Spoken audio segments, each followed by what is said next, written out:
I had been reading a little about it, like doing some research. So I read about like what happened if it metastasizes and everything. And I was like, oh, in my mind, I thought that would never happen. It was like all those things that I read about were happening to us. And, it was a nightmare come true. I wasn't thinking it was cancer when she went to her appointment. And when she, left Florida to go to the appointment that she never came back from, I felt helpless, sad. I was horrified. That was a terrible time. That was hard. Um, it was awful to see her like that, and just to think of worst case scenario, you start thinking of the worst things that where it could go, and what would you do, and what would life be like without her. So I remember the mole not looking good, and we were concerned, of course, but it didn't dominate our minds. We weren't thinking only about that. We let it go. So that's unfortunate. But I do remember when we went to Boston, they removed the mole. So, but I mean, now she's healthy enough, she's stable. So here we are. It metastasized, of course. We just lived our lives the best we could, go to baseball games, do a lot of fun stuff, travel, and just keep busy and really just not think too much about, the diagnosis and everything, and just get on with our lives, which is easy to do. We've had a lot of fun together. We have our dog. We do a lot of fun things with our dog. We take our dog everywhere we go that we can. Time in between was good. Yeah, until you get another diagnosis, and then kind of everything stands still. We were lucky to have good friends that were in the same town in Florida, and so I had support. But I was really, I wasn't thinking it was cancer when she went to her appointment. And when she, left Florida to go to the appointment that she never came back from. Once it happened, we just went into like emergency mode. I had to pack up the place the best I could, but my friend finished the job for me, and they just sent our stuff along the way. But I packed our dog Alaya at the time in the car, and whatever clothes I could find around the apartment that would just like hold me over. And I got in the car and drove straight to Michigan, straight through without stopping except for gas. I felt helpless, sad. I was horrified.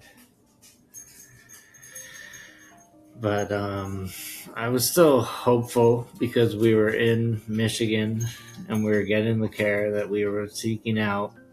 And so I felt hopeful that the doctors would fix her, and they did. She didn't really talk much about the pain. She didn't express the fact that she was in pain, but you could see it in her face. But she was always in discomfort, like whether it was excruciating pain or just discomfort. She was always in some form of pain for a while, it seemed. And that was a terrible time. That was hard. It was awful to see her like that, and just to think of worst case scenario, you start thinking of the worst things that where it could go, and what would you do, and what would life be like without her. Total worst case scenario thoughts coming into your mind when you see her like that, because she's just suffering. So that's kind of the life that I lead, thinking that it could come back anytime, and I don't feel safe or really ever. I am with her. I take her to almost, I would say, all of her appointments. I go and see the doctors, and I like to be with her. I like to be informed into what's going on when we want to be informed, that is, because sometimes Megan wants to be not told all the details. It's great to be with her there at appointments. I love taking her. Most of the time I'll be waiting, so I'll sometimes go back out to the car and make some phone calls. I just reach out to my family and friends and talk to people when I can, because it gets hard to sit. Sometimes it's hours, in these waiting rooms, and it's hard. Your mind, your thoughts race, and it's just it's good to have someone to talk to. I just learn with Megan, side by side with her, going through it through like direct experience. I try to stay abreast of it a little, like read ahead, but I don't like to read too much into it. I don't like to read survival rates or this or that. So I just learn as I go with the doctors and Megan. So I do have bipolar disorder. It's mostly not an issue, except when I have a manic episode, which only happens every 4 or 5 years, it seems now. But I just manage my own mental health, take my medication, make sure I talk to my doctors, and just make sure that I stay healthy mentally the best I can, at least avoid any manic episodes. I think just getting in a good routine, going to bed early at night. It doesn't have to be going to bed early, but at least getting like a good solid 8 hours of sleep every night whenever you get it. And for me, that's getting up early and just starting the day early. You can plan your day in the early hours. So I think like early to bed, early to rise. Reach out to people when you feel trapped in your own mind or head. Reach out to people and let them know how you're feeling, and people are usually very responsive. And then with my body, with moles, I just had a mole removed that I would never have even gone to go get checked if it wasn't for Megan. So, and I wear my sunscreen all the time. I just played a softball tournament, but I still got some sun, but barely compared to what it would have been. So I covered up.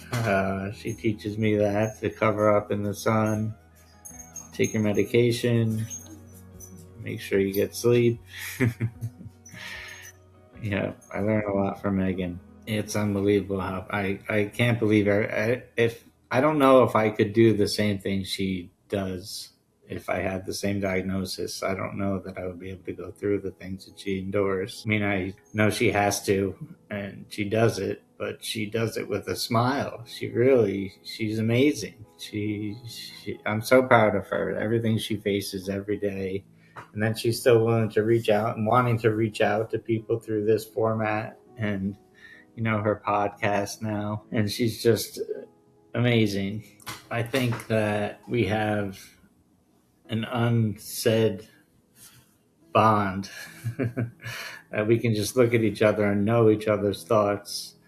And just a little touch is enough to let that person know everything's okay, It's just contact and touch, and it's like we read each other's minds. We met 20 years ago. A mutual friend introduced us. We met at a restaurant after hours, and we were inseparable ever since.